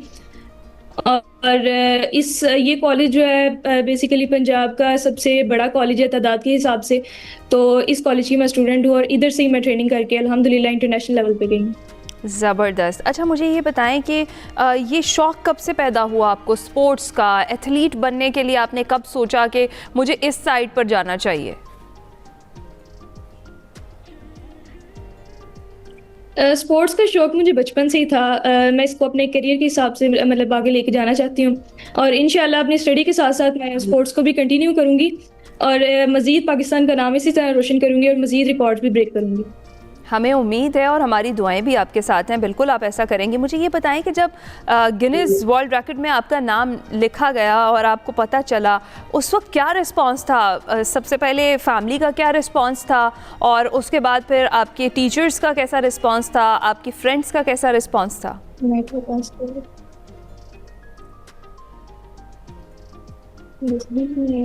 जी हरम, सॉरी क्वेश्चन रिपीट कीजिएगा, नेटवर्क अनस्टेबल है। ओके, मैं ये पूछ रही हूँ कि जब वर्ल्ड रिकॉर्ड में आपका नाम आ गया, आपने अपना नाम लिखवा लिया अपने टैलेंट से, तो कैसा रिस्पांस था? फैमिली का कैसा रिस्पांस था? आपके कॉलेज में आपके टीचर्स का कैसा रिस्पांस था? आपके इर्द गिर्द जो आपके फ्रेंड्स हैं उनका कैसा रिस्पांस था?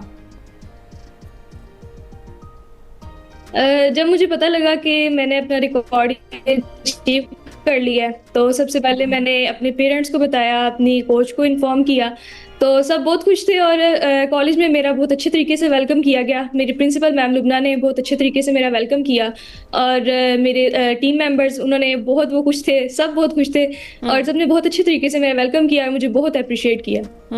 ज़बरदस्त ज़बरदस्त, और करना भी चाहिए था, इतना ज़बरदस्त कारनामा सर अंजाम दिया। अच्छा, हमारे नाजरीन को ज़रा नी स्ट्राइक्स का बताएं तो सही कि ये किस तरीके से आप करती हैं और 143 नी स्ट्राइक्स आपने किस तरह से मुकम्मल कर ली, कितना चैलेंजिंग था?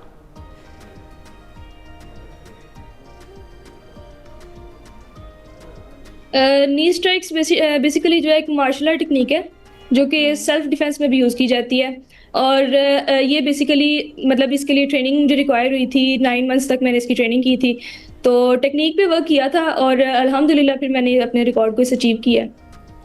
ज़बरदस्त। अच्छा, मुझे ये बताएं कि अब तो आपकी फ्रेंड्स जो हैं वो डरती होंगी आपसे कि हरम तो बड़ी डेंजरस हैं और सेल्फ डिफेंस में ये नी स्ट्राइक्स भी कर सकती हैं। नेटवर्क कांस्टेबल, आप सुन रही हैं मुझे?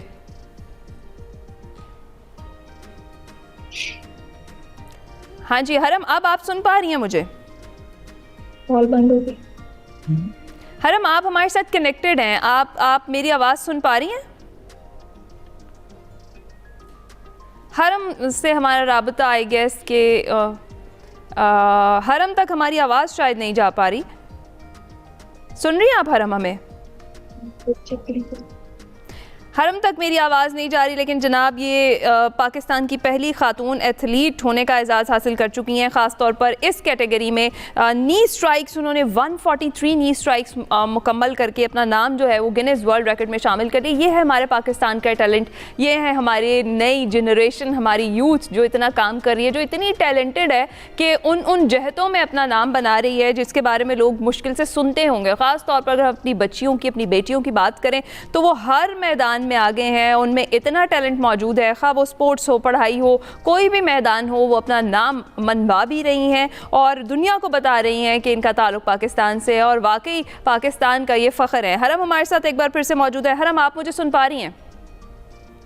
जी जी राइट। हरम, मुझे ये बताएं कि ट्रेनिंग इसकी आप कैसे करती हैं, किस वक्त करती हैं, पूरे दिन की आपकी रूटीन क्या होती है? स्टडी को भी साथ साथ मैनेज करना है, ट्रेनिंग भी करनी है, कैसे टाइम की डिवीज़न करती हैं?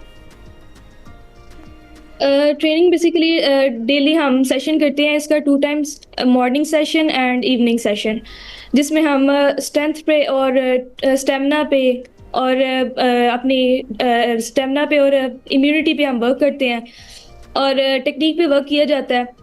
मेरी कोच इस पे मेरी हेल्प करती हैं, मुझे मेरे स्केड्यूल सेट करती हैं। मॉर्निंग सेशन मेरा कॉलेज में होता है जो कि मेरी कोच करवाती हैं और इवनिंग सेशन जो है मेरा घर में मेरे बाबा करवाते हैं। स्केड्यूल मेरी कोच सेट करती हैं और डेली हम 2 टाइम सेशन करते हैं और 9 मंथ्स तक मुझे रिक्वायर हुई थी ट्रेनिंग और मैंने इस रिकॉर्ड को अचीव किया है। ज़बरदस्त। अच्छा हरम, मुझे ये बताएं कि आपने बताया कि ट्रेनिंग बड़ी टफ़ होती है और इस तरीके से आप मैनेज कर लेती हैं, साथ साथ पढ़ाई को भी मैनेज करना होता है। अगला कौन सा रिकॉर्ड है जिसके ऊपर अब आपकी नज़र है, जिसके लिए आप तैयारी कर रही हैं, आपका प्लान है कि अब मैंने ये रिकॉर्ड ब्रेक करना है? नेक्स्ट रिकॉर्ड है जिसको मैंने अपने नज़र में रखा हुआ है, वो भी बेसिकली एक इंडियन रिकॉर्ड है। उसके लिए भी मैं ट्रेनिंग कर रही हूँ और इंशाल्लाह वो भी मैं रिकॉर्ड ब्रेक करूँगी और वो भी वर्ल्ड रिकॉर्ड ही है एक। और मज़ीद इंटरनेशनल लेवल पे मैं पाकिस्तान को इसी तरह रिप्रेजेंट करूँगी और ये मेरा ख्वाब है कि पाकिस्तान का जो परचम है वो मैं सर बुलंद करूँ और इंशाल्लाह मैं अपनी जर्नी को कंटिन्यू रखूँगी। इंशाल्लाह, हमें भी पूरी उम्मीद है और हमें यकीन है कि आप ऐसा बिल्कुल कर सकती हैं। अच्छा हरम, मुझे ये बताएं कि कभी कभी मुश्किल हो जाता है पढ़ाई के साथ साथ इस रूटीन को मैनेज करना और फिर ख़ास तौर पर जब इस तरह के मुकाबले होते हैं तो उस दौरान कॉम्प्रोमाइज़ होती है स्टडीज़? जी बिल्कुल, जब स्टडी और स्पोर्ट्स दोनों लेके जाना एक साथ ज़रा मुश्किल है, बट अपने पेरेंट्स की सपोर्ट से, अपनी क्लास टीचर्स की सपोर्ट से मैं इसको मैनेज कर लेती हूँ और स्केड्यूल एक होता है चूँकि, तो उसको फिर हम मैनेज कर लेते हैं। स्केड्यूल के हिसाब से इसको फॉलो करेंगे तो स्टडी भी मैनेज हो जाती है और स्पोर्ट्स भी। जब इस तरह का कोई इवेंट वगैरह आता है तब स्टडी कॉम्प्रोमाइज़ होती है, बट बाद में अपनी क्लास टीचर्स की हेल्प से मैं इसको कवर कर लेती हूँ। ज़बरदस्त। अच्छा मुझे ये बताएं कि ये जो ट्रेनिंग है ये क्या घर में बहन भाइयों के साथ भी कर लेती हैं आप थोड़ी बहुत, या फिर वो डरते होंगे अब तो आपसे? नहीं नहीं, मैं यहाँ पे सिर्फ अपने टीम मेंबर्स के साथ करती हूँ और घर पे जो ट्रेनिंग करती हूँ वो मेरे बाबा करवाते हैं बस। सही है, बिल्कुल ठीक है। अच्छा मुझे ये बताएं कि आपने बताया कि अगला जो रिकॉर्ड है वो आपकी नज़र में आपने कौन सा वो वर्ल्ड रिकॉर्ड, या आप डिस्क्लोज़ नहीं करना चाह रही कि वो कौन सा रिकॉर्ड है? नहीं फिलहाल नहीं, बस इतना मैं कह सकती हूँ कि वो एक वर्ल्ड रिकॉर्ड है और इंडियन रिकॉर्ड है वो भी। राइट, वो एक हमारे लिए सरप्राइज़ होने वाला है फिर हरम की तरफ से, ऐसा ही है? जी बिल्कुल। अच्छा हरम, मुझे ये बताएं कि ट्रेनिंग डेफिनेटली ज़रूरी होती है, इसके साथ साथ डाइट प्लान भी होता है एक स्ट्रिक्ट किस्म का जिसे आपको फॉलो करना पड़ता है, या फिर ऐसा नहीं है, या क्योंकि आपको अपना वेट जो है उसे बैलेंस रखना पड़ता है, उसे मेंटेन रखना पड़ता है? जी बिल्कुल, इसमें जहाँ ट्रेनिंग का ख्याल रखना पड़ता है, वहाँ पे अपने साथ मेंटली भी स्टेबल रहना पड़ता है और अपनी डाइट का पूरा ख्याल रखना पड़ता है, क्योंकि अगर हम मेंटली स्टेबल होंगे और हमारी डाइट अच्छी होगी तो ट्रेनिंग का भी फिर उस पर अच्छा इम्पैक्ट पड़ता है। वरना डाइट अच्छी ना हो, अगर हम फिजिकली फिर फिट नहीं हो सकते, डाइट अच्छी ना हो तो फिर जाहिर सी बात है बीमार ही होना है, फिर ट्रेनिंग इतना असर नहीं करती। Right, thank you so much हरम। रेहान हमारे साथ मौजूद थी और अपनी इस सफ़र की दास्तान हमारे साथ शेयर कर रही थी। फिज़िकली और मेंटली फ़िट होना एक एथलीट के लिए बड़ा ज़रूरी है और दुरुस्त कह रही थी। वो काफ़ी टफ रूटीन होती है, लेकिन जब एंड में इनाम मिलता है, जब आप पाकिस्तान का परचम सरबुलंद करते हैं तो वो सारी थकावट उसमें दूर हो जाती है। अभी हम जाएंगे ब्रेक पर।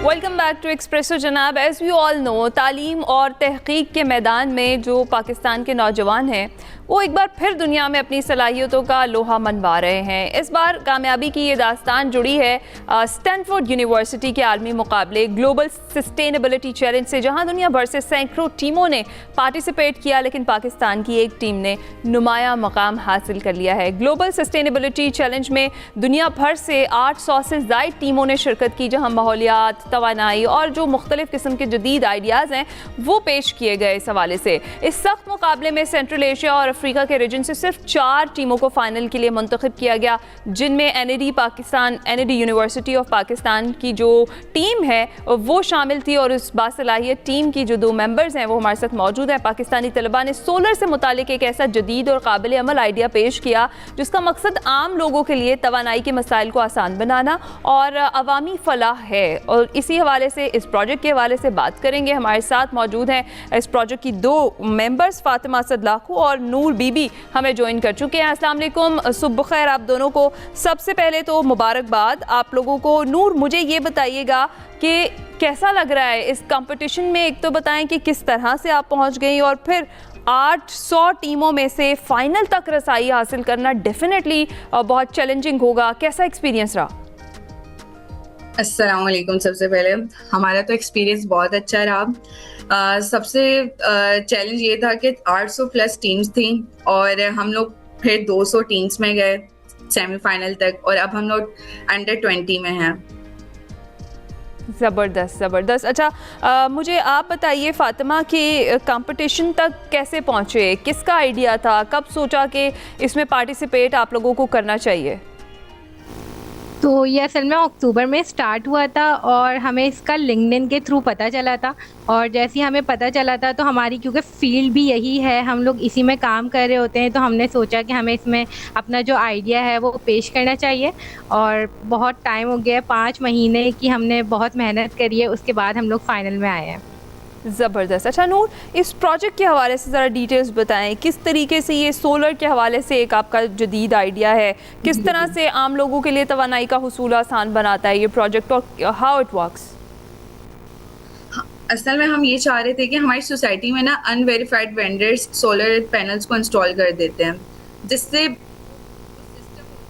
भी हो जाते हैं और लोगों के पैसों का बहुत ज़्यादा नुकसान हो जाता है। ठीक है, तो हम चाह रहे थे हमारे प्लेटफॉर्म के ज़रिए हम वेरीफाइड वेंडर्स को अपने प्लेटफॉर्म पे लाएं, ताकि जो हमारी आवाम है वो वेरीफाइड वेंडर से कनेक्ट हो सकें, क्योंकि हमारी आवाम को पता नहीं है कि वेरीफाइड कौन है और अनवेरीफाइड वेंडर्स कौन है, कि वो अपना पैसा सही जगह लगा रहे हैं नहीं लगा रहे। तो बेसिकली हमारे प्लेटफॉर्म का यही मकसद है, और इस पर हम लोग अवेयरनेस सेशंस भी देते हैं। अगर किसी को कोई गाइड भी चाहिए वो हमारे प्लेटफॉर्म के जरिए ले सकते हैं। हमारे प्लेटफॉर्म का नाम है empowergen.solution।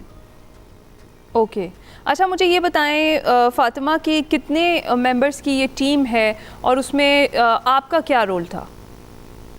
असल में ये हमारे पास 6 मेंबर्स की टीम है ऑफिशियल, और हमारे पास अनऑफिशियल तो बहुत सारे लोग हैं जो कि हमारे साथ एज अ वॉलंटियर काम कर रहे हैं सिर्फ, हालांकि वो ऑफिशियल नहीं हैं। और मेरा रोल ये था कि मैं टीम लीड हूँ एम्पावर जन पाकिस्तान की, और जितनी भी मैनेजमेंट थी और ये सारी चीज़ें वो मैंने टीम मेंबर्स के साथ मिलके करा है। राइट। और नूर, आपका क्या रोल है? मैं भी फातिमा सर के साथ को लीड हूँ। मैं और फातिमा दोनों ही इन चीज़ों को लेकर चलते हैं कि किस तरीके से हमें नेक्स्ट टारगेट करना चाहिए, कौन से वेंडर्स को अपने प्लेटफॉर्म पे लाना चाहिए, किस तरीके से हमें प्रमोशन वीडियोस लानी चाहिए ताकि लोगों तक ये चीज़ें पहुँच सकें कि हम ये चीज़ ला चुके हैं अपने पाकिस्तान में कि वेरीफाइड वेंडर्स को हम यूज़र से कनेक्ट करवा सकें। राइट। अच्छा फातिमा, मुझे ये बताएं कि ये कितना ज़्यादा चैलेंजिंग था आपके लिए, क्योंकि अगर हम देखें सेंट्रल एशिया और अफ्रीका से सिर्फ 4 जो टीम्स हैं उन्हें सिलेक्ट किया गया और उनमें से एक आप लोगों की टीम है। 800 से ज़्यादा टीम्स ओवरऑल थी और फिर उसके बाद फाइनल में पहुंचना, कुछ मुश्किलात डेफिनेटली पेश आई होंगी। क्या क्या थे चैलेंजेस मेजर? सबसे पहला चैलेंज तो ये था कि जब हम लोगों ने इसको स्टार्ट किया था, जब हमारे पास आइडिया नहीं था, कुछ भी नहीं था, तो हम लोगों ने रोड्स पर निकल के सर्वे किए थे, जो कि बहुत ही डिफ़िकल्ट पार्ट था कराची के इलाकों में, और हमारी आवाम को कुछ पता नहीं होता। उनसे टैकल करना, उनको आसान अल्फाज में हमारी बात समझाना कि वो टाइम निकालें और हमारा सर्वे फॉर्म फिल करें, सबसे पहला चैलेंज तो हमारे लिए ये था। दूसरा ये कि जब हम लोग ये कर रहे थे तो ऑब्वियसली जब हमने फ़ाइनल प्रेजेंटेशन दी तो एक बिलीव भी रखना कि इतने सारी यूनिवर्सिटीज़ हैं, पूरा इतना बड़ा रीजन है, उसमें हमारे सर ने बहुत हेल्प करी। हमारी सर साद अहमद काजी, उन्होंने हर स्टेज के ऊपर हमें बहुत सपोर्ट करा है, जिसकी वजह से हम लोग फ़ाइनल तक कर पाए इसको। राइट। और नूर, मुझे ये बताइएगा कि ये जो ग्लोबल सस्टेनेबिलिटी चैलेंज था, जिसका भी आप लोगों के लिए बड़ा फ़ख्र का मकाम है कि आप लोग फ़ाइनल तक पहुंच गए हैं, इसमें पार्टिसिपेशन, अपना प्रोजेक्ट प्रेजेंट करना वहाँ पर, उधर का एक्सपीरियंस कैसा रहा? बेसिकली अभी तो हम लोगों ने ऑनलाइन ही प्रेजेंट किया था। सबसे पहले हमने अपना प्रपोजल दिया था जो कि आप क्या आइडिया लाना चाह रहे हैं, देन हमारी उस पर सिलेक्शन हुई थी, ठीक है। फिर देन सेमीफाइनल हमने अपने एनईडी में ही दिया था स्टेम सेंटर में, जो कि डॉक्टर साद अहमद काजी ने हमें अरेंज करके दिया था कि आप लोग यहाँ पे सेशन दें। तो हमने वहाँ पे लाइव दिया था उनके जूरी से कनेक्ट करके, देन लाइव जूम पर हुआ हमारा, और फिर इस तरीके से हमें एक वीक में बता दिया गया कि कौन कौन विनर्स हैं। राइट। और मुझे ये बताएं कि फातिमा, जूरी का क्या रिस्पांस था जब आप लोगों ने प्रेजेंट किया अपना प्रोजेक्ट? उनका बहुत ही अच्छा रिस्पांस था। उन्होंने बाद में हमें लिंक्डइन पर भी बहुत अप्रिशिएट किया कि हमारी एनर्जी बहुत ही ज़्यादा अच्छी थी, और वो बहुत एक्साइटेड है हमें टेक्निकल यूनिवर्सिटी ऑफ म्यूनिक में इनवाइट करने के लिए, और वहाँ पर हमारे प्रोजेक्ट को देखने के लिए, जहाँ पे टॉप वर्ल्ड की जितनी भी यूनिवर्सिटीज़ हैं वहाँ के बच्चे आ रहे हैं अपना प्रोजेक्ट जो है वो शोकेस करने। राइट। और अब मुझे ज़रा फ़ाइनल के हवाले से बताएं कि कब होगा, कहाँ होगा, और फ़ाइनल की तैयारियाँ कैसी चल रही हैं? तैयारी बहुत अच्छी चल रही है, और फाइनल जो है वो technical university of Munich Germany में है, और स्टैनफोर्ड स्कूल ने इसको ऑर्गेनाइज किया, Stanford doer school of sustainability. और ठीक है। अच्छा, मुझे ये बताएं कि जिस तरीके से ऑर्गेनाइज भी वहाँ किया गया है, तो क्या स्पॉन्सर भी वही कर रहे हैं आप लोगों को, या उसके अरेंजमेंट्स आपने खुद करने हैं? हमें एनईडी यूनिवर्सिटी ने स्पॉन्सर करा है, और साथ में स्टैनफोर्ड ने भी जो है हमें करा है अमाउंट के हवाले से, दोनों यूनिवर्सिटीज़ ने करा है साथ में। अच्छा ठीक है। नूर, मुझे ये बताएं कि प्रिपरेशंस कैसी चल रही हैं फ़ाइनल की? बहुत अच्छी चल रही है। लाइक हम जैसे कि हमने बताया कि 6 मेंबर्स हैं, लेकिन उसके अलावा भी हमारे साथ वॉलंटियर्स के तौर पे बच्चे काम कर रहे हैं। तो बहुत अच्छा एक हमने R&D की टीम बनाई हुई है कि क्या क्या हो रहा है पाकिस्तान में और कौन से मसले मसाइल हैं जिसे हमें अपने प्लेटफॉर्म पे शो करना चाहिए कि लोग इन चीज़ों से बचें, कि ये अवेयरनेस वीडियोज़ होनी चाहिए। तो हम उस पर काम करें, ब्लॉग्स लिख रहे हैं कि क्या क्या हो रहा है, तो इस तरीके से कर रहे हैं। राइट। और फातिमा, मुझे बताएं कि दीगर जो टीम मेंबर्स हैं उनका नाम आप लेना चाहेंगी, उन्हें क्रेडिट्स देना चाहेंगी? जी बिल्कुल, मेरे साथ, मेरे और नूर के साथ फातिमा, रिजवान, मलाइका, अब्दुल्ला, मौज़म ये हमारी कोर टीम है, बहुत मेहनत करी है सबने, कोई एक बंदा भी ऐसा नहीं था जिसकी एफर्ट ना हो। सब दिन रात अपने सारे कामों को एक साइड पे रख के एम्पावर जैन को प्रायोरिटी दे रहे हैं। इसके अलावा हमारे वॉलंटियर्स हमारे साथ हैं, अनीका फ्रॉम नस्ट यूनिवर्सिटी और हमारे साथ कश्यप, अलिशबा, ये सारे लोग ही बहुत ज़्यादा एफर्ट कर रहे हैं। राइट। और नूर, आप मुझे बताएं कि पढ़ाई के साथ साथ मैनेज करना इस प्रोजेक्ट को, इस तरह से टीम को लीड करना कितना मुश्किल हो जाता है और किस तरह से मैनेज करती हैं? ऐसा ही हो रहा है आजकल। जिस तरीके से हमारे मिड से स्टार्ट होने वाले हैं मंडे से, तो अभी हम यही चाह रहे हैं कि 2 दिन का ब्रेक लें ताकि हम अपनी पढ़ाई को टाइम दें, और फिर इंशाल्लाह ये जो नेक्स्ट वीक है जिसमें हमारे मिड से स्टार्ट है, उसके बाद हम फिर से इसको परस्यू करेंगे। ज़बरदस्त। और मुझे ये बताइए फ़ातिमा कि हमारे यहाँ डेफिनेटली टैलेंट बहुत ज़्यादा है, जो हमारे स्टूडेंट्स हैं, जो हमारी यूथ है, वो बहुत टैलेंटेड है। तो इस तरह की अपॉर्चुनिटीज़ को अवेल करना कितना ज़्यादा ज़रूरी है उनके लिए भी, ताकि दुनिया को भी पता चल सके कि पाकिस्तान में कितना टैलेंट है? जी, असल में हमारे स्टूडेंट्स का क्या है, मुझे ऐसा लगता है कि हमें CGPA और ये सारी चीज़ें भी साथ साथ मेंटेन करनी चाहिए और साथ में ऐसे कॉम्पिटिशन्स में भी पार्ट लेना चाहिए। असल में ये हमारी जर्नी अभी की नहीं है, हम लोग फर्स्ट ईयर से ही बहुत ज़्यादा कॉम्पिटिशन्स में पार्ट लिया करते थे।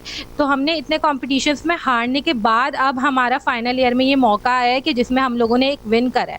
तो आप जब लेते रहेंगे तो कोई एक टाइम ऐसा आएगा कि आपके पास एक ऐसी बड़ी विन आएगी और इस तरीके से अपने मुल्क को बाहर जाके रिप्रेजेंट करना, इस तरीके का मौका मिलना, तो इसकी बहुत एक बड़ी जर्नी है हमारी पीछे। हमारी टीम बहुत पुरानी है, हम लोग 2-3 सालों से हम लोग मेहनत कर रहे हैं इसके ऊपर। राइट। और नूर, मुझे ये बताएं कि नेशनल लेवल पर भी इस तरह के कुछ जो कंपटीशंस हैं ये होने चाहिए अरेंज, ताकि जो अवेयरनेस है हमारे स्टूडेंट्स में वो आ सके और उसके बाद वो इंटरनेशनल के लिए प्रिपेयर हों और उसमें पार्टिसिपेट करें। जी, ये बहुत ज़्यादा ज़रूरी है। अब जिस तरह फातिमा ने भी बताया कि हम कॉम्पिटिशन्स में पार्ट लेते रहते हैं। हम छोटे मोटे रोबोटिक्स कॉम्पिटिशन्स होते थे जो कि यहीं पे ही हमारी यूनिवर्सिटीज़ ऑर्गेनाइज करती हैं, लाइक फास्ट हो गई, सर सैयद हो गई। तो इस तरह के कॉम्पिटिशन्स में हम पार्ट लेते थे। ये जर्नी हमें लेकर गई ग्लोबल कॉम्पिटिशन तक। हमारी टीम बनी वहीं से थी, छोटे छोटे कॉम्पिटिशन से। जब हमने जाना कि हम में है कि हम कॉम्पीट कर सकते हैं, तो हमने ग्लोबल में भी पार्ट लिया और अल्हम्दुलिल्लाह हम यहाँ तक पहुँचे कि पाकिस्तान से हमारी टीम सेलेक्ट हुई। ज़बरदस्त। ठीक है जी, बहुत बहुत शुक्रिया फ़ातिमा असद आपका और नूर बीबी आपका भी, और गुड लक आपके फ़ाइनल के लिए। हमें पूरी उम्मीद है कि फ़ाइनल आप लोग ही जीतेंगे। जो अब तक आप लोगों ने इतना मेहनत की है, इतना काम किया है इस प्रोजेक्ट के ऊपर, आप ज़रूर कामयाब होंगे जनाब। इसी के साथ हम लेंगे छोटी सी break. Welcome back to expresso जनाब। आपको पता है कि आज जुम्मा है और जुम्मे को अपने फ्लैगशिप शो कारवां सराय की कुछ झलकियां हम आपको दिखाते हैं, और जिसमें मुस्तरसर हुसैन तारड़ साहब मुख्तलिफ किस्से और कहानियों के साथ हमारे साथ मौजूद होते हैं और हमें सुनाते हैं, और इस अंदाज से सुनाते हैं कि सुनने वाले को भी वहीं ले जाते हैं जहाँ का एक्सपीरियंस उन्होंने खुद किया होता है। तो देखते हैं कि इस बार के कारवां सराय में वो हमें क्या दिखा रहे हैं। ये बूढ़ा दास्तान जो है वो किस शहर की दास्तान सुना रहा है, आपको इल्म हो जाएगा। मेरा फेवरेट शहर है क्योंकि मेरा अपना है। आओ आज फिर उसने लाहौर की बातें करें और जुल्फ़ की, रुखसार की, खुराक की बातें करें और लाहौर से बिछड़ गए अदीबों की बात करें। इस शहर बेमिसाल की घातों की कुछ बात करें। जो लाहौर का अच्छा खाना अभी भी मिलता है वो छोटी छोटी दुकानों पे ही मिलता है। आपको बेहतरीन चिकन मिलता है, फ्राइड है, या आपका स्टीम रोस्ट है, वो बड़े ब्रांड्स पे नहीं मिलता। तो वो आपको छोटी छोटी दुकानें, सब्ज़ चाय, कश्मीरी चाय, आज भी वो छोटी छोटी दुकानें कहाँ मिलता है? अंदरूनी शहर किस इलाके में मिलता है, किस गली में मिलता है? नहीं, वो आप बेसिकली काफ़ी चीज़ें तो आपको लक्ष्मी के इर्द गिर्द में मिल जाती हैं, जो वो सनमा वाली रोड है, मुझे नाम उसका नहीं पता। अच्छा, फालूदे का मैं अर्ज करना चाहता हूँ। ठीक है, पुरानी अनारकली, लेकिन मैं उसे फालूदा नहीं कहता, वो मलगूबा है। You don't drink falooda, you eat it. और वो 1-2 जगह थी, मतलब रेलवे रोड पे, गवर्नमेंट चौक, क्योंकि फालूदे में सेवियाँ अलहदा, उसके बाद बाकी वो तोहमलंगा वगैरह वो अलहदा, और उसके बाद रबड़ी अलहदा, और बर्फ़ भी कूटी हुई हो, वो जो मश्क नहीं होती चमड़े की, उसमें, वो असल फालूदा है। लाहौर के बारे में इश्क की बात है तो बेदी साहब यही कहते थे कि लाहौर इश्क करने के लिए दुनिया में लाहौर से अच्छी जगह कोई नहीं है। और फिर उनका जो मशहूर अफसाना है गरम कोट, हाँ, वो एक ऑटोबायोग्राफिकल भी है, उसमें एक क्लर्क है क्योंकि इसी शहर में वो डाक खाने में मुलाजिम है। तो जनाब ज़रूर कीजिएगा क़याम इस बार के कारवां सराय में इतवार शब 8:05 पर सिर्फ और सिर्फ एक्सप्रेस न्यूज़ पर। इसी के साथ हम चाहेंगे इजाज़त, आपसे मुलाकात अब होगी पीर को। अपना ख्याल रखिएगा, PSL के मैचेस को एंजॉय कीजिएगा, इसके साथ साथ मौसम को ज़रूर एंजॉय कीजिएगा। बारिशें हो रही हैं, बड़ा प्लेजेंट वेदर, आगे फिर गर्मी आ जाएगी। तो इसी के साथ इजाज़त दीजिए, अल्लाह हाफ़िज़।